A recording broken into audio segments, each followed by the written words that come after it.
আর এখন হচ্ছে 1 বলে 4 রান লাগবে, 1 বলে 4 রান, 4 ছাড়া উপায় নাই। শেষ, বাংলাদেশ শেষ, এমনি তো পারে না এখনো শেষ। 10টা রান যদি না করতে পারে, ও ভাই চান্স পাইলো, একটা ওয়াইড পাইলো, এর আগে একটা পায়ে বাদ দিয়েছে, তাহলে এটা ওয়াইড হতো। 8 রান হলো ভাই, ওয়ার্কে নো বল আর ওয়াইড, এ রান গেল। বাংলাদেশ 10 রান করতে পুটকি ফেটে গেছে। ওয়াইড এ রান পাইছে, ওয়াইড আর নো বলে রান পাইলো, নাহলে একটুকু আর খেলতে পারে না। একটা বল আছে, 3 রান লাগবে। তোমার স্প্রিং বল তো খুব শক্তিতে মারতে হয়। কি যে করছে আল্লাহ জানে। আপনার ভাই নাকি দেখেন কি করছে, ভিডিও করেছে, ভাইরাল করে দিলে আজই দেখায়। আনতার উত্তেজনা তো, আর 1 বলে 3 রান। আমি টাকা ফেলে কাটি নিবে। তোমার খাওয়া দাওয়া হয়েছে? খাচ্ছি ভাই। বাংলাদেশ জিতলে বিস্কুট ভাই খাচ্ছি। মা কি বললি রে ভাই? ও আবার ডট পিস্তা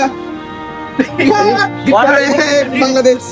বাংলাদেশকে 3 রান এক ওভারে করতে পাওয়া যায় না, তাহলে ভালো পারবে না। ওয়াইডে যদি ভাগ করতে জিতে তাই এইটুকুনি ভালো পারবে না বাংলাদেশ।